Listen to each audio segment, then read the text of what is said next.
Good morning, and welcome to Emerson Unitarian Universalist Congregation. We are so glad you're here. My name is Jeffrey Jacoby, and I am on the Emerson Choir, the worship team, the story troupe, and the Emerson musicians. A special welcome to those of you joining us for the first time, either in person or online. Hi, online people. Thanks for coming. We are grateful you're here and look forward to getting to know you. As a Unitarian Universalist congregation, we think that women's rights are human rights, that Black lives matter, that climate change is real, and that diversity should be celebrated. We believe in the inherent worth and dignity of each and every person. Today, we continue our Voices of Emerson series and have the pleasure of welcoming Douglas Futch to the pulpit. Douglas grew up in the 1970s in Tallahassee, Florida, in a dichotomous world of social activism and Southern Baptist conservatism. He was heavily influenced by the social conversations in the media of the day, specifically by the Norman Lear TV comedies such as All in the Family, Maude, Good Times, and The Jeffersons. I remember all those. He also found role models in activist celebrities such as Barbra Streisand, Jane Fonda, John Lennon, Sidney Poitier, Aretha Franklin, and Diane Carroll. Before he even knew what the much-dreaded F word meant, he was mercilessly bullied for being one. Then, in 1977, his beloved Florida orange juice lady, Anita Bryant, began her campaign to save our children from gay and lesbian teachers in Miami. Combined with the Pray the Gay Away teachings of the Baptist and later Mormon churches, this slammed any door to being his true self, and instead he made the decision to live his life as a straight man for 43 years. Finally, in 2004, he decided to allow himself the same grace and freedom he allowed others when he came out. Since then, he has dedicated himself personally and professionally to modeling a world where truth and acceptance of others outshine negative rhetoric. He met his husband, Michael Lukens, in 2005, and they were legally married in 2016. Welcome, Douglas.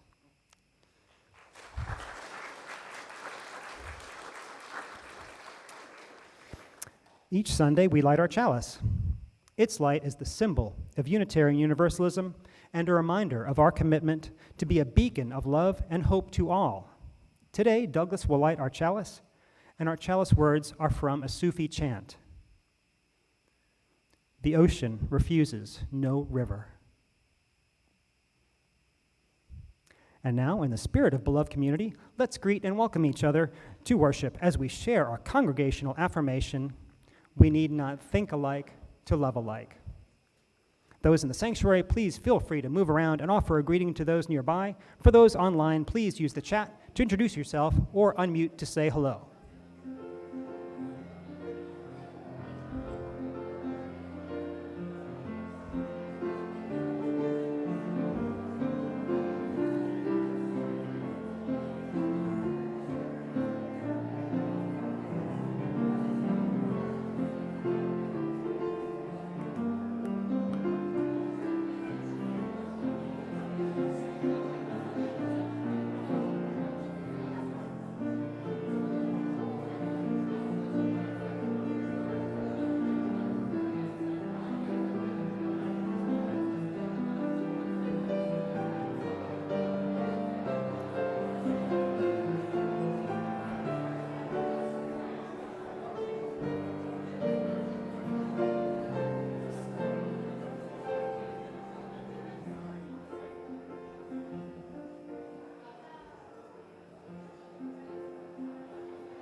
And now for our opening hymn, please rise as you are able and join us in the gray hymnal, number 188, Come, Come, Whoever You Are.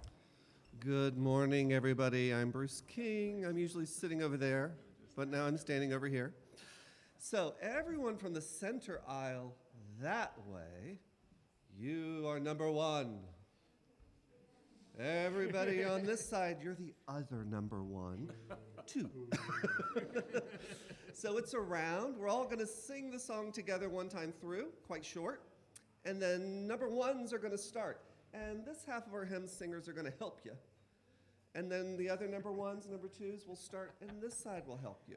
We'll sing it through together. We'll start the round, and we'll sing the round twice. So in your head, think about it. You're singing it 3 times through.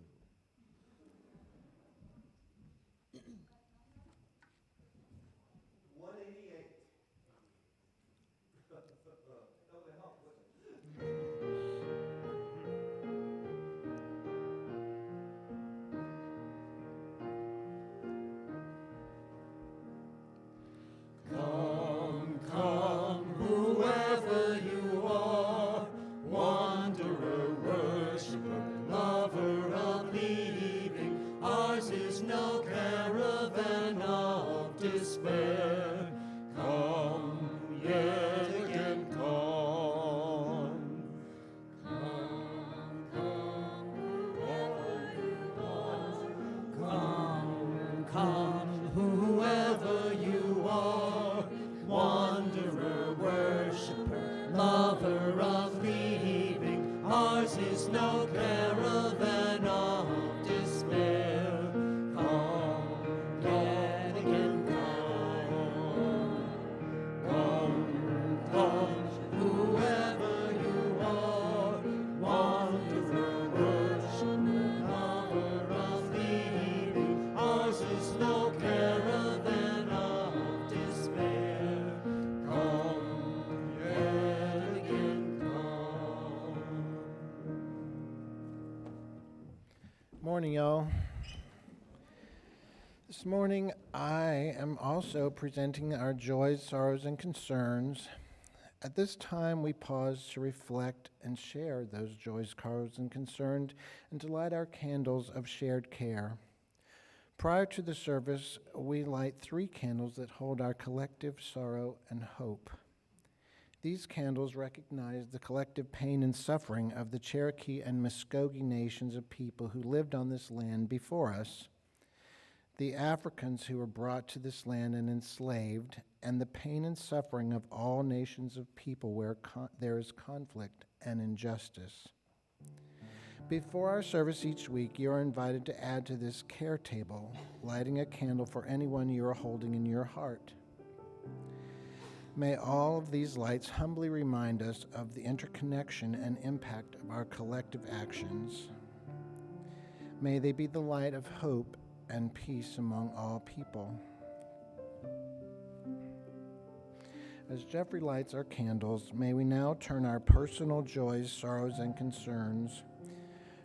Each week, you're invited to write a personal note in our care book prior to the service. It's located at the entrance to the sanctuary, or you may email us at pastoralcare@emersonuu.org. Together, let us celebrate this joy that has been shared with us. Actually, there's 2. Jeffrey, from Jeffrey Jacoby. My mom, Barbara Jacoby, celebrates her 90th birthday on Thursday the 13th. Happy birthday, Mom. 90's a big deal. We also share these sorrows from Jane Dillingham. My brother Mark's partner of 20 years, Julie Buckley, passed away Saturday in Centennial, Colorado. Let's hold Jane and her family in our thoughts. We also have 2 concerns this week, again from Jane Dillingham. Also, my sister Vicki Timmons' mother-in-law, Doris Thiemann, is in ICU in Little Rock, Arkansas for anemia after a heart attack. She's being evaluated for triple bypass surgery. Please keep these also in your thoughts and prayers. And from Dominic Thomas, please keep us in your thoughts and send healing energy as Elizabeth goes through treatment for breast cancer, and we support her. We know there may be many joys and sorrows and concerns not spoken. As we continue to light our candles, please feel free to say out loud or type in the chat the name of someone you are holding in your heart today.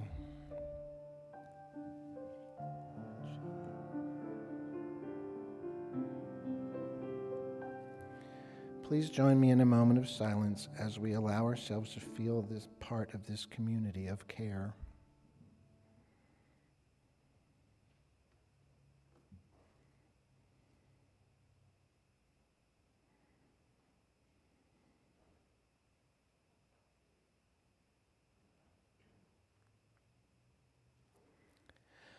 Let us send our heartfelt, caring intentions to each other and to all beings everywhere as we offer the Buddhist prayer of loving kindness. Please repeat the words after me. May we all be filled with loving kindness. May we all be free from harm and suffering. May we all be well in body, heart, and mind. May we all be at peace. Blessed be.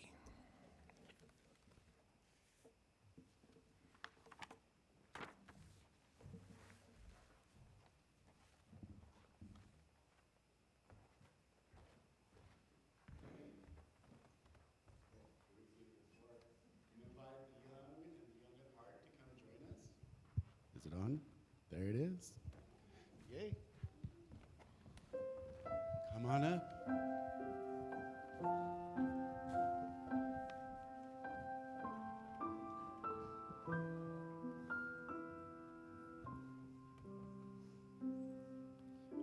All right. Today we're going to do a special story. It's called The Boy Who Grew Flowers. All right. Rink Bowwagon, great name, huh? Was a boy from the deep country. He lived out past where the blacktop road became a dirt road, and the dirt road petered into a little footpath. The path wound through the ancient trees of the wild forest, hopped Black Bear Creek, headed all the way up Lonesome Mountain, and made a right-hand turn and ran smack into the Bowwagon's door. The Bowwagons were were the only folks who lived on Lonesome Mountain. The townspeople argued as to whether it was because they were such strange folks that they lived there, or that they were such let's say that again. Hello. Was it because they lived there that they were such strange folk? However, everyone agreed that the Bowwagon clan was a hotbed of strange and exotic talents. Rink's Uncle Dud liked to tame rattlesnakes, and his brothers and cousins were all shapeshifters. But Rink himself had the most special talent of all. During the full moon, he sprouted flowers all over his body. It was a beautiful sight, and they were the prettiest, sweetest smelling, and longest lasting blossoms you ever saw. Some folks might say stay homesick if they broke out into flowers. But not Rink. Every morning following a full moon, his mom would gently clip the flowers from her boy, and off he would go to school. Now, Rink liked school. At least he liked the thinking and the reading part, but he was shy and quiet and different from the other children, so the teacher gave him a seat at the back of the room and did not bother with him. As for the children, they had all heard rumors about Rink's strange relatives, so they stayed at a safe distance from him. One day, Angelina Quiz came along, a girl whose family was in the ballroom dancing business and had just moved from Tuscaloosa. She was what some would call a plain girl. Tuscaloosa is in Alabama. You know, the World Center for Ballroom Dancing. Mm-hmm. She was what some would call a plain girl. She had an easy manner, a luminous smile, and her right leg was shorter than her left leg by an inch. Oh, she always wore a flower behind her right ear. Rink liked her straight away. One afternoon, the teacher announced that the school dance would be held that Saturday night at the church hall. Several of her classmates asked Angelina to go, but she smiled bravely and shook her head. I wouldn't be much of a dancing partner, she laughed. Rink was struck by the wistful note he heard in her voice. She comes from a dancing family, he thought. I bet she loves music. I bet she'd really like to go to that dance. The minute the teacher's back was turned, Rink slipped out the back door. No one noticed, except Angelina, who glanced back at his empty chair every now and then. She marveled at how his absence could take the shine off of such a pretty sunny day. When Rink reached his home high in Lonesome Mountain, he went straight to his Uncle Dud's room. He rummaged under the bed until he came up with several feet of fat Lucy the snake's shucked off skin. Ooh, yeah, right? I'm not touching that. Next, he dug through his mama's bowling bag until he found a needle and spool of silk thread. Then, in the tumble-down shed off the kitchen, he turned up an old leather mule saddle. Rink sat down and cleared his mind. Kind of went into some meditation there. He thought intently about Angelina's feet. He pictured their shape and size and the inch of space between her right foot and the floor. Then he cut and stitched and glued. He worked right through from Thursday afternoon until Saturday afternoon. When Rink was finally done, there on the table stood the loveliest pair of snakeskin slippers that have ever been seen this side of Black Bear Creek. The sole of the right slipper was 1 inch thicker than the left, so that Angelina could stand true and straight and tall. Rink imagined her dancing. He thought that thought so long, and the feeling so deep inside him was so pleasant that he even thought the full moon had not, that even though the full moon had not yet risen, he sprouted a bunch of wild pink roses from the top of his head. That afternoon, Rink followed the footpath down through the forest, across Black Bear Creek, along the dirt road, on the blacktop road, and up the hill. Halfway up the hill, he opened a small gate, and he walked up the little path that led right to Angelina's front porch. Angelina was helping her mama sew up a fancy new tango dress. The whole house was quiet, and every little snip of the scissors made a sad little tweak in her heart. She thought about Rink and how she had missed him at school all day on Friday. When Angelina heard a knock at the door, her heart flipped. There stood Rink with a bunch of wild pink roses from the top of his head and a pair of snakeskin slippers in his right hand. These are for you, he said, as he offered the slippers to her. If you wear these, you'll dance just fine. Angelina wriggled her bare toes into the slippers. Then and there, for the first time in her life, she felt herself stand up straight. She took one step, then another, and then she did a little practice dance step. Angelina looked at Rink with delight. Will you be my dancing partner, she asked. Oh, I don't know that kind of dancing, said Rink slyly. I'll teach you, cried Angelina. I've watched my family so many times I know all of the steps by heart. She took his hand, and they danced together down the path. Where are they at? They went to the ball together, right? After the dance, Rink walked Angelina home. They stopped on the way and sat under the old button ball tree. Angelina told Rink about her family, and he told her about his. Then, with a pounding heart, he revealed to her the fact that he sprouted flowers all over himself during the full moon. Angelina smiled with delight. Then she bent down and showed Rink where the flowers she wore grew right out from behind her ear. From that day on, Angelina Quiz and Rink Bowwagon were fast friends. Angelina wore her snakeskin slippers every day. When the slippers wore out, Rink made her another pair. He has been making Oliver's shoes for 25 years now. The two of them have their own house up on Lonesome Mountain, only these days it's called Sweet Blossom Hill. Gardening is now Angelina and Rink's how they earn their living, and actually it's a family business. You see, every one of their 7 children were born with a green thumb. There you go. All right, shall we stand up?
Thank you, Michael. That was a great story.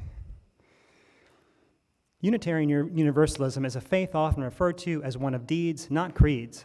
It is how we show up in the world that we live our faith. One way we seek to do that is by partnering with other organizations who work to bring love, kindness, and justice to the world. Each Sunday, we collect financial contributions which are shared equally with our partner organization. This month, we share our basket with Moms Demand Action for Gun Sense. Moms Demand Action is a grassroots movement of Americans, of moms, dads, students, families, concerned citizens, and survivors working together in the gun violence prevention movement to end this uniquely American crisis. They work to pass stronger gun laws and work to close the loopholes that jeopardize the safety of our families. They work with business leaders to encourage a culture of responsible gun ownership. This group believes that gun violence is preventable, and they are committed to doing what it takes to keep families safe. Please offer a donation as you are able, or take one of the cards that describes the ways to give electronically. Ways to give are also posted in the chat for those of you online. All donations, unless otherwise specified, are shared equally with Emerson and our partner organization. Please give as you are able. Thank you.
I think we should just let Bruce play for the next 40 minutes and be done. Thank you, Bruce. Hi again, everybody. I'm Douglas Futch. My pronouns are he, him, his. I'm a member of the worship team, the Emerson Choir, the Choir Leadership Committee, and the Endowment Committee. But I guess my biggest claim to fame around here is my husband, Michael Lukens, who does everything else. Yeah, he does. Michael and I are coming up on our first anniversary as Emerson members. We first visited in June of 2022 and signed the book in August. He grew up Mormon, and I grew up Southern Baptist, as Jeffrey said, and converted to Mormonism when I was 29. We both left the Mormon church when we came out before we met each other. When we first began exploring Emerson and UUism, we took the 3 classes required for membership. The one that struck me the most was the Practices and Principles class, where Wynne Scow taught us all about the 7 principles of Unitarian Universalism. Tom and Bernadine Cuddaletta were in the class that day helping to answer questions. After a somewhat lively discussion, Bernadine said something that I'll never really forget. She said, "You know, these 7 principles are not easy to live.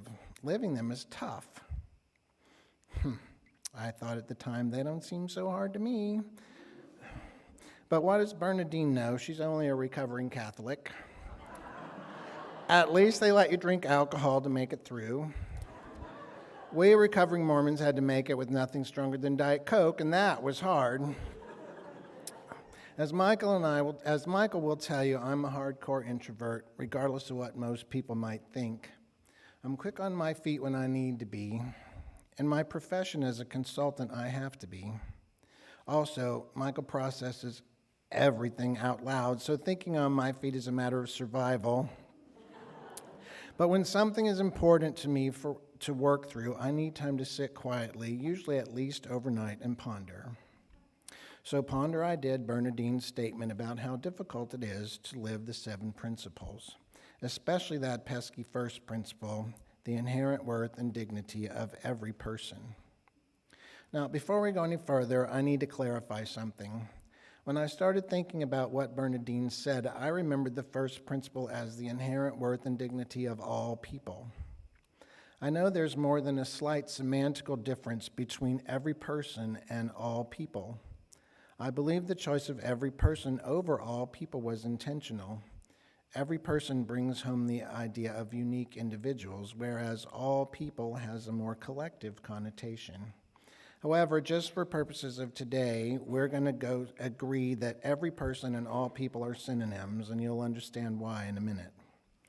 So anyway, the first principle of Unitarian Universalism is the inherent worth and dignity of all people. Are you kidding me? Because let's get right down to it. The truth is there's an ever-growing list of people whose inherent worth and dignity I seriously question. There's a long and growing list of politicians who continue to write and pass laws that limit the rights and freedoms of people who don't look, act, or think like they do. They ban books, water bottles, health care, music, and on and on and on and on and on. On the all too rare occasion now when lawmakers attempt to do the right thing, the law gets overturned. There's also an ever-increasing list of those who continue to vote for those who make those discriminatory laws. And then we have our extended family members who love the sinner but hate the sin. By the way, when I called some of them on that one and told them I found it insulting, they decided to stop talking to us. There's also my personal favorite, those people who say, I don't see color, I don't see sexual orientation, I don't see gender, I just love everybody. That one bugs me to death. It's usually said by some well-meaning but completely ill-informed, typically straight, white, cisgender person. But you see, if you don't see color, sexual orientation, gender identity, or any of those other things you don't see, then what that really says more often than not is that as a straight, white, cisgender person, you're assuming those of us who aren't all of those things have the same life experiences that you do. I can speak about this because I've lived on both sides. For 40 years, I identified as a straight, white, cisgender male living in the South. Now, how well I managed to pass on that straight part is still up for debate, but that's how I presented myself, okay? As such, I had the privileges afforded to a straight, white, cisgender man living in the South. Now, I can hear some people saying, I'm not privileged, I work hard for my money. But privilege is not about money. Among other things, it's about access and being able to walk into a space and not have to worry about whether you're safe. As you see, as a straight, white, cisgender male living in the South, I could go anywhere and do anything, well, anything legal anyway, and never have to question whether I would be safe.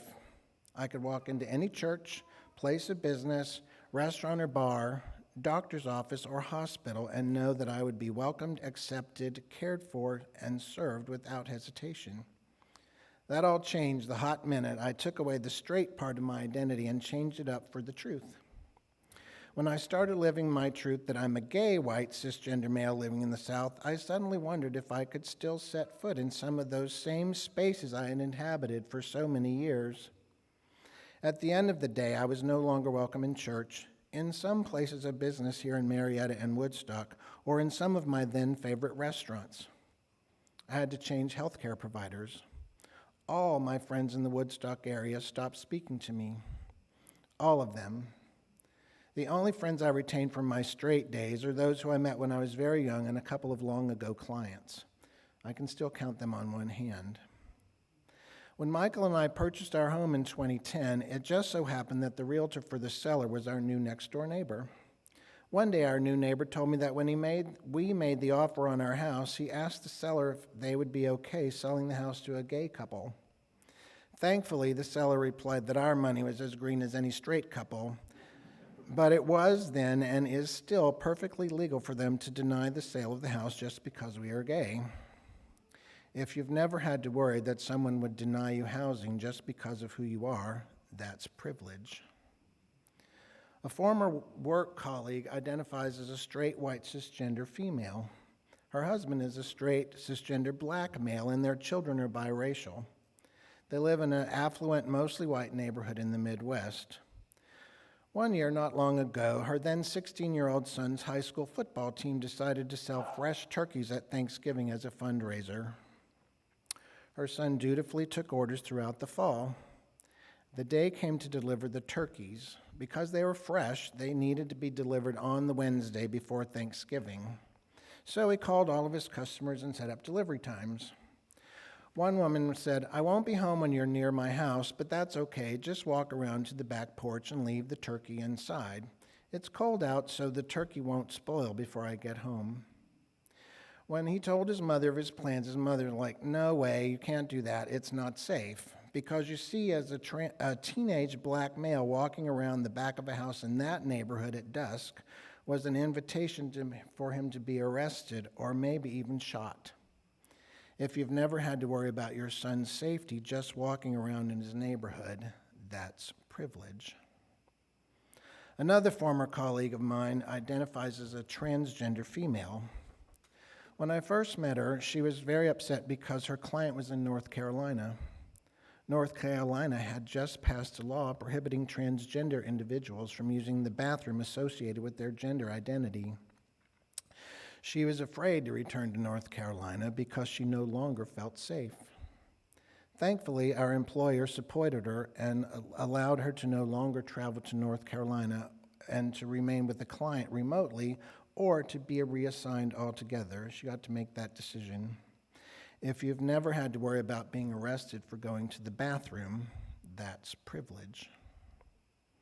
So as I said, there's a whole lot of people whose inherent worth and dignity I question. It pretty much boils down to the fact that anyone who wishes to treat me or others as less than in any way somehow ends up on my list of people who I wish would just go away.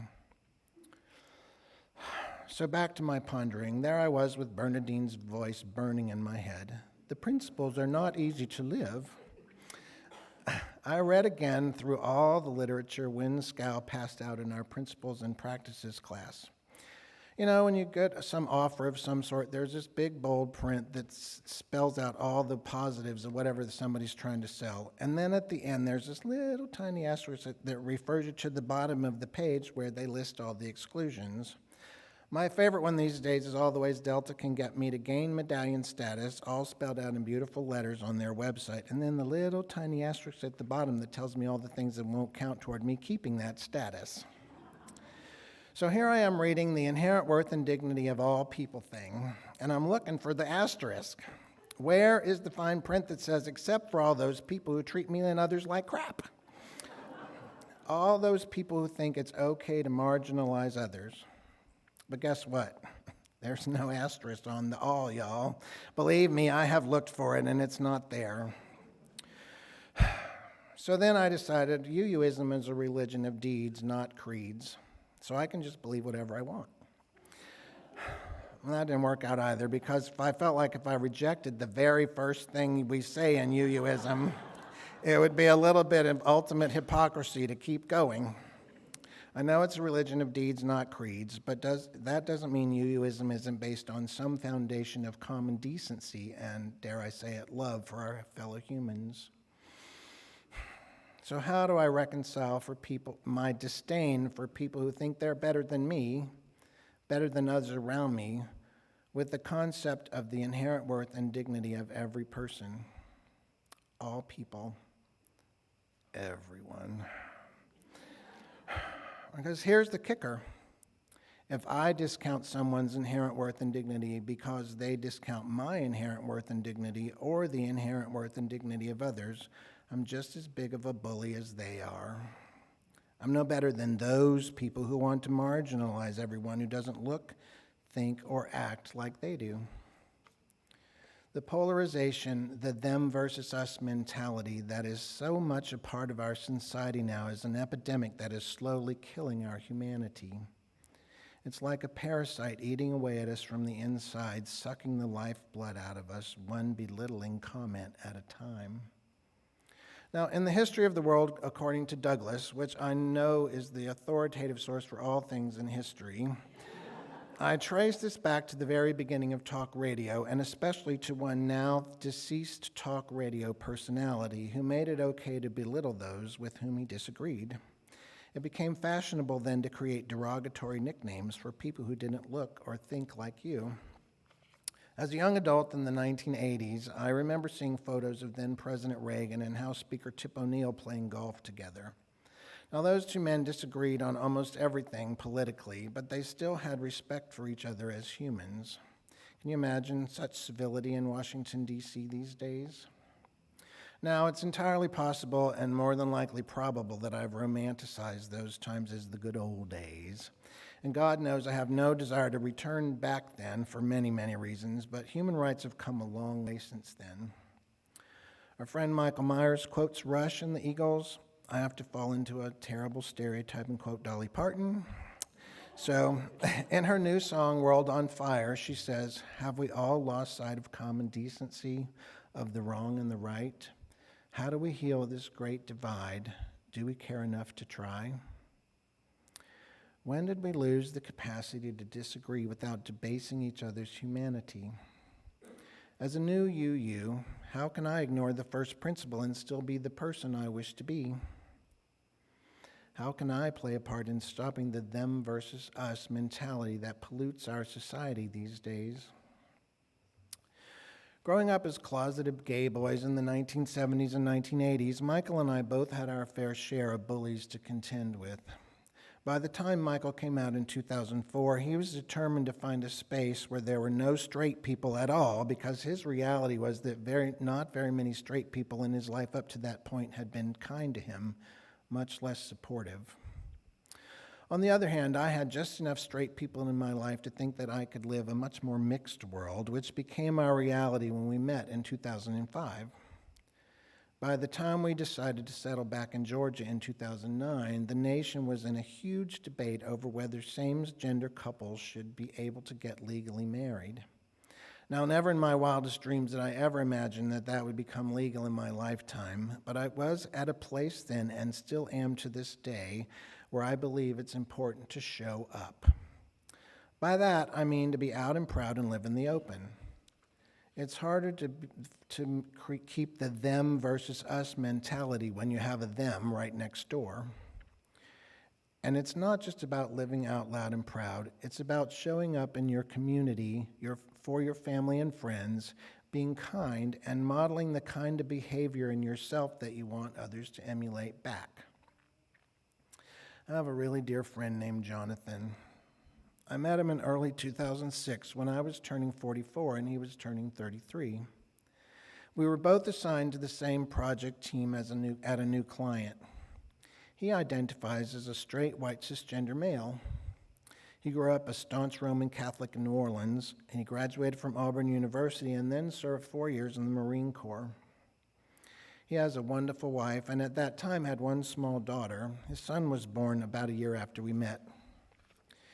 In 2012, for my 50th birthday, Michael asked my friends and family to write their favorite memory of me, and he compiled it into a book. The book is full of fun memories, but the letter Jonathan wrote stuck out to me then and is still the only one I can remember without opening the book.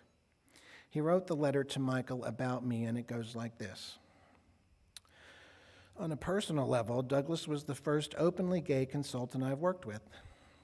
I'm ashamed to say that my views on items such as gay marriage weren't necessarily in line with what Douglas believes. I can say, however, that after meeting Douglas and becoming friends with him, my views have changed. I don't see any reason why he should be denied happiness, or you for that matter. My attitude now is, it's not a big deal.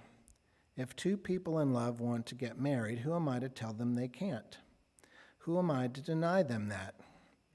I think if the people who are so anti-gay in society had friends like you and Douglas, this world would truly be a better place. I guess what I'm saying is that knowing Douglas has made me a better person. I can't really think of anything more complimentary than that.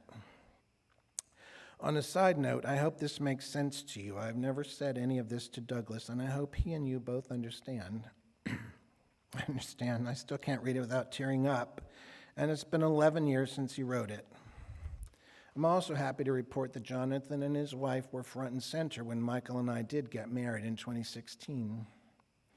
I share his letter with y'all today not to toot my own horn, but to illustrate how showing up matters. Modeling your truth can make a difference even when you don't know it. As you use, we do have deeds we can model. Deeds that show others how we live our principles, even that pesky first principle.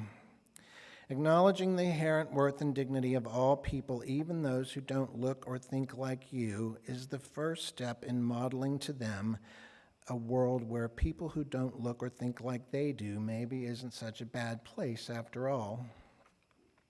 Now, I'm really not naive enough to think we're going to change hearts and minds all the time just by showing up. But if I want them to stop believing that the only people who are people who look and think like them, then I need to show up and live the first principle, because they are still people, even if they don't look and think like me. Now, that's a lot easier said than done, especially for me. But I must model what I expect from others, even when they don't return the favor, because there's still no asterisk on that all, y'all. Now, the question is how. I'll admit I'm not very good at it, and it doesn't help that I'm surrounded by people who think like me, so I often get to sit in relative safety. I can go at all those people I see on social media or the news and wonder how they can be so hateful. I can sit in self-righteous judgment of others because they're sitting in self-righteous judgment of me. But in reality, that just perpetuates the them versus us mentality that I have come to abhor. I don't have any easy answers about how to accomplish this whole thing, especially when you throw in the second principle, justice, equity, and compassion in human relations. I believe we as UUs are responsible for continuously pushing for a world where the type of bigotry I decry is no longer acceptable. But how far will we get if we just keep fighting about it? So, I'm attempting these days with varying degrees of success to avoid the pitfalls of becoming a bully back. As Dolly puts it, can we rise above? Can we show some love? Do we just give up or make a change? We all know too well we've all been through hell. It's time to break the spell. I'm also not naive enough to think I can change people's hearts and minds overnight, or even perhaps ever. Those sincerely held religious beliefs are potent, powerful, pervasive, and many times so intractable that sometimes it may just be best to walk away. Now, I had a great walk-away story here, but I had to cut it for time, so if you stick around after the sermon, I'll tell you about that one. Just remember, not everyone can be like Jonathan, but because everyone has an inherent worth and dignity, I believe there are more Jonathans in the world than not. If you, choosing not to participate in the blowback, the name-calling, and the rhetoric of belittling and degrading those who don't look and think like me perpetuates the sixth UU principle, the goal of world community with peace, liberty, and justice for all. It also recognizes the seventh UU principle, respect for the interdependent web of all existence of which we are a part. If I want people to stop thinking that the only people who are people who look and think like them, then I feel a responsibility as a UU and as a human to model behavior showing that people who don't look or think like me are still people too. Now Jeffrey's going to do the best part of the service.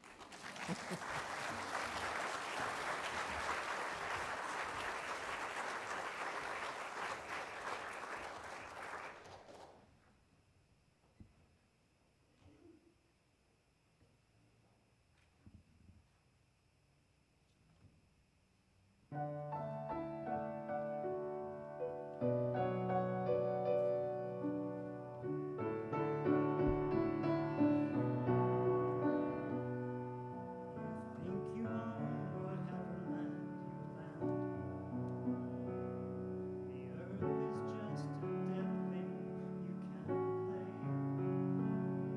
But I know every rock and tree and creature has a life, has a spirit, has a name.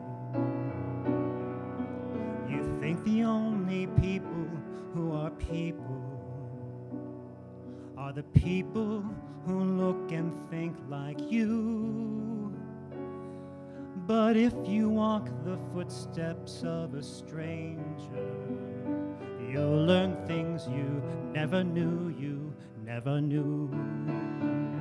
Have you ever heard the wolf cry to the new corn moon, or asked the grinning bobcat why he grinned? Can you sing with all the voices of the mountain? Can you paint with all the colors of the wind? Can you paint with all the colors of the wind?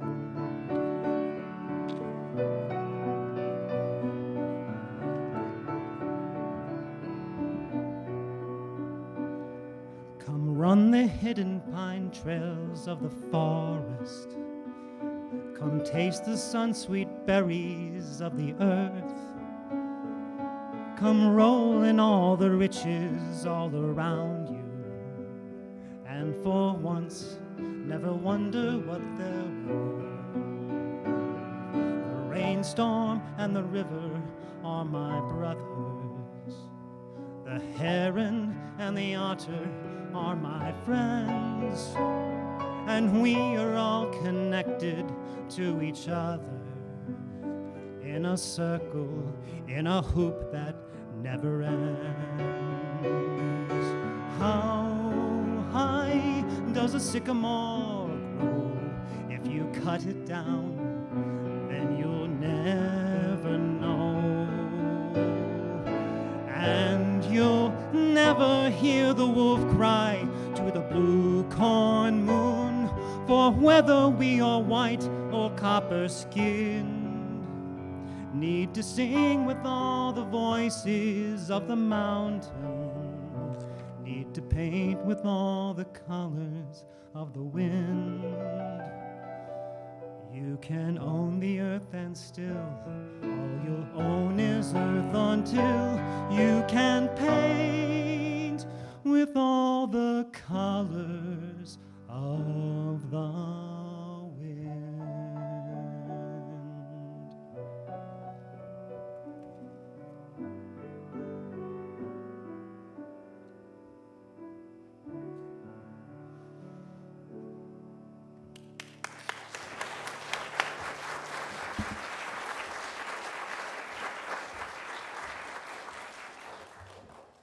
That was beautiful, Jeffrey. Prejudice wrapped in religious or other sincerely held beliefs is still bigotry. Modeling the first principle of Unitarian Universalism, the inherent worth and dignity of every person, all people, can show others a better way to interact with those around them who may not look or think like they do. Maybe, like Dolly pleads, we can show some love, rise above, make a stand, lend a hand, heal the hurt, let kindness work, be a friend, and let hatred end.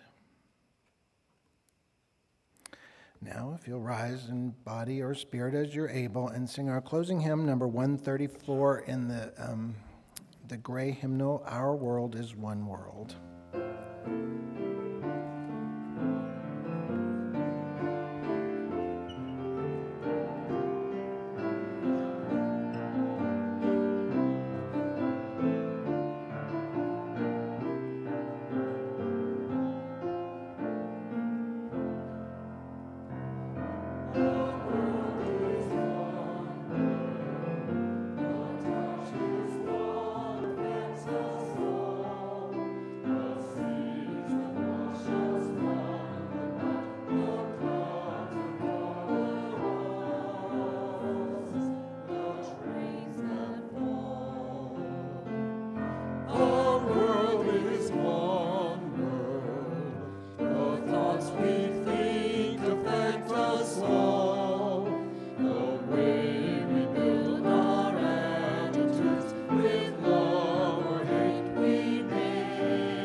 I just have to say thank you very much, Douglas, for a very moving and meaningful sermon. That was a very good message. Thank you so much.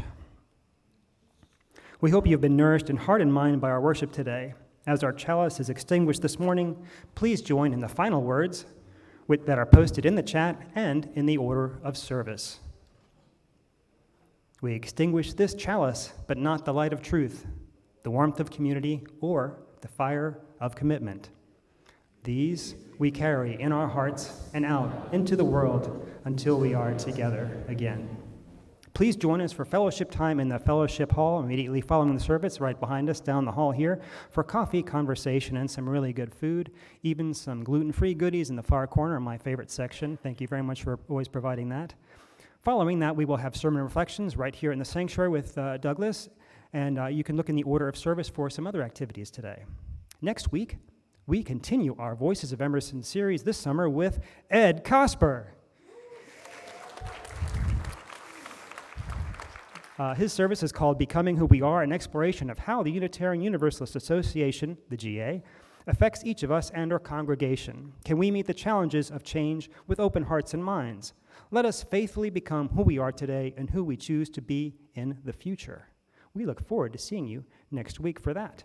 Our service is now concluded, but our connection has only begun. Go now in peace and take peace wherever you go.